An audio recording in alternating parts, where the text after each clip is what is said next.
নমস্কার, আমি বিথি। আমার চ্যানেলে তোমাদের সবাইকে স্বাগত। আমার বাপের বাড়িতে যে জন্মাষ্টমী পুজোটা হয়, তো সেখানে কিভাবে আমরা আয়োজন করে থাকি তারই একটি ভিডিও তোমাদের সাথে শেয়ার করছি। আমি আর মা মিলে পুজোর সব আয়োজনটা করে থাকি। বিভিন্ন ধরনের নাড়ু, এখন মা বানাচ্ছে, চাল ভাজছে, চাল ভেজে ওটাকে গুঁড়িয়ে চাল নাড়ু করা হবে। মা দুপুরবেলা রান্নাবান্না সেরে উনুনটাকে ভালো নাতা দিয়ে, আমাদের গ্রামের বাড়ি যেহেতু উনুনেই রান্নাবান্নাটা হয়, তো দুপুরে রান্না করে উনুনটাতে ভালো করে পরিষ্কার করে নিয়ে নিরামিষ সব জিনিসপত্র থাকে, কড়া, হাঁড়ি, খুন্তি যা থাকে সব কিছু নিরামিষ। আমি আগে থেকে চালটাকে নুন দিয়ে ভালো করে মাখিয়ে রেখে দিয়েছিলাম। তারপরে মা কড়াইতে চালটাকে ভালো করে ভেজে নিচ্ছে। চালটা ভালো করে ভাজা হয়ে গেলে মা এটাকে এবার নামিয়ে দিবে। ঠান্ডা হয়ে গেলে এটাকে আমি মিক্সিতে গুঁড়ো করে নেব হালকা করে। আমার বাপের বাড়িতে টাইটেল হলো দাস, ওরা বৈষ্ণব সম্প্রদায়ের। আমার দাদু ওরা সবাই পুজো করতো, গলায় তুলসীর মালা থাকে। আমার বাবা মা গলায় তুলসীর মালা আছে। তো আমরা ওই জন্মাষ্টমীর পুজোটা খুব ভালো করে বামন ডেকে করে থাকি।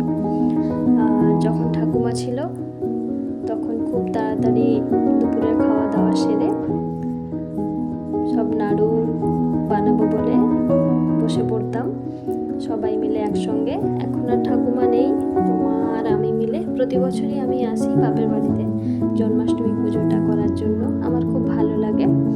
তো মা এই যে চাল নাড়ু ভেজে দিয়েছে, চাল চুলো ভেজে দিয়েছে, তাতে আমি একটু গোলমরিচ দিয়ে দিয়েছি। ওটা ভালো করে একটু মিহি করে মিক্সিতে মিশিয়ে নিয়েছি।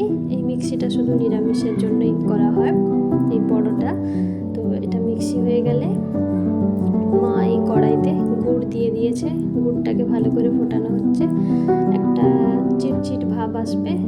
সেই ভাবটা আসলে ওই চাল গুঁড়োটা ওর মধ্যে দিয়ে দেবে। এবার ভালো করে নেড়ে চেড়ে থালার মধ্যে ঢেলে দিয়ে হাতে ভালো করে ছোট ছোট করে নাড়ু বানাতে হয়। এটা খুব তাপ লাগে কিন্তু বেশ ভালোই লাগে। মা আমি বসে দুজনে মিলে বেশ গল্প করতে করতে একটু ফ্যানটা হালকা করে দিয়ে দিই, অল্প করে ঠান্ডা হবে আর কাজটাও করা হবে। সঙ্গে একটু জলও রাখি হাতে জল দেওয়ার জন্য, নাহলে হাত একবারে লাল হয়ে যায়। তো এইভাবে মা আর আমি গল্প করতে করতে নাড়ুটা তৈরি করছি। দেখো কেমন হয়েছে।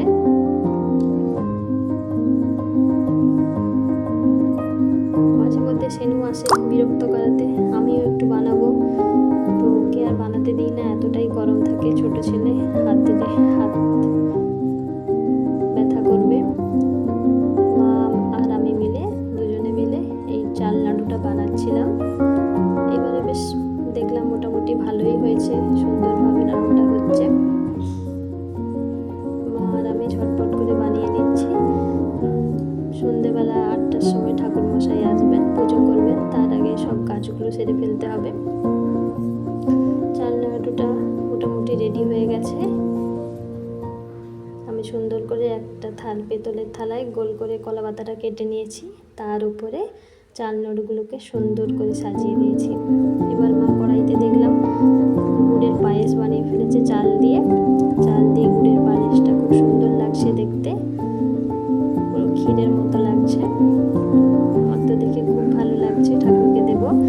আর খই ছিল, অল্প একটু গুড় দিয়ে খইয়ের মোয়া বানিয়ে ফেলবো, যেহেতু কৃষ্ণ ঠাকুর মোয়া খেতে পছন্দ করে। তাই মাকে বললাম, মা একটু মোয়া বানিয়ে দাও। আর পাশে মা আর যে গুড়টা ছিল ওই গুড়টাতে তিলের নাড়ু করা হবে।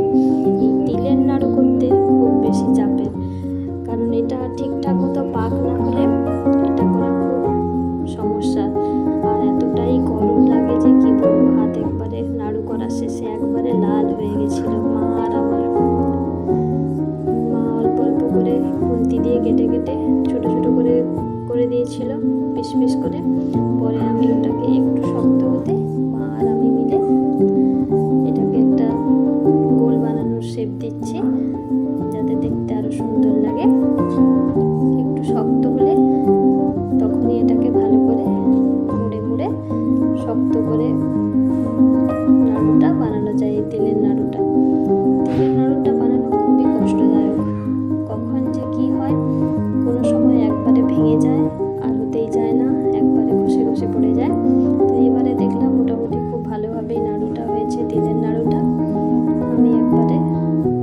থালাটা দিয়ে দিচ্ছি, মা বানিয়ে দিয়েছে সুন্দর করে গোল গোল করে, সেই থালার উপরে সাজিয়ে দিচ্ছি। আর আমি গল্প করতে করতে এই কাজগুলো করতে খুব ভালো লাগে মায়ের কাছে বসে। সাজানো হয়ে গেলে সেই যে খইটা রেখেছিলাম ঠান্ডা হয়ে গিয়েছে, তখন তো গরম ছিল, এবার মাও মুড়ে দিচ্ছে, আমি অল্প করে মুড়ে দিচ্ছি।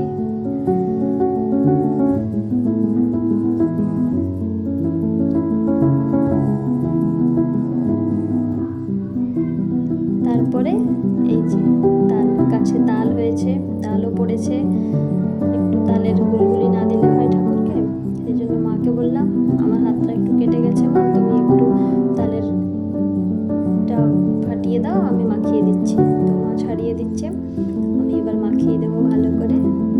তাল আমাদের প্রত্যেকেরই খুব পছন্দের একটা জিনিস, বছরে একবারই হয়, আমরা প্রত্যেকেই বাড়িতে খেয়ে থাকি তাল। ঠাকুরকে তাল না দিলে কি হয়, তো আমি একটু মাখিয়ে দিচ্ছি জল দিয়ে ভালো করে, মাঠটা বের করে নেব, দিয়ে ভালো করে মাখিয়ে নেব।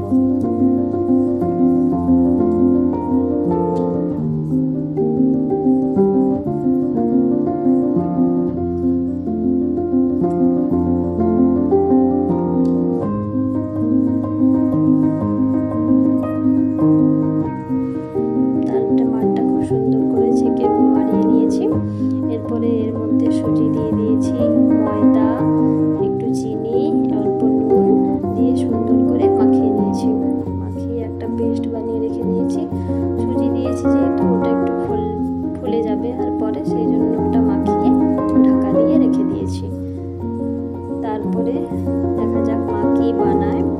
মা বলছে তো এবার চালের নাড়ু তো হয়েই গেছে, এবার বলছে নারকেলের নাড়ুটা বানানো যাবে। তো আমি এটা ভালো করে মাখিয়ে নিচ্ছি, ভালো করে মাখিয়ে ঢাকা দিয়ে রেখে দেবো, সুজি আছে ওটা ফুলে যাবে। মা এদিকে চালের নাড়ুটাও তৈরি করে দিয়েছে। দেখলাম বাবাও উঠে এসেছে, বাবার একটু শরীরটা খারাপ আছে, তাই বাবা শুয়েছিল, বাবা একটু করে এসে আমাদেরকে সাহায্য করতে চলে এসছে।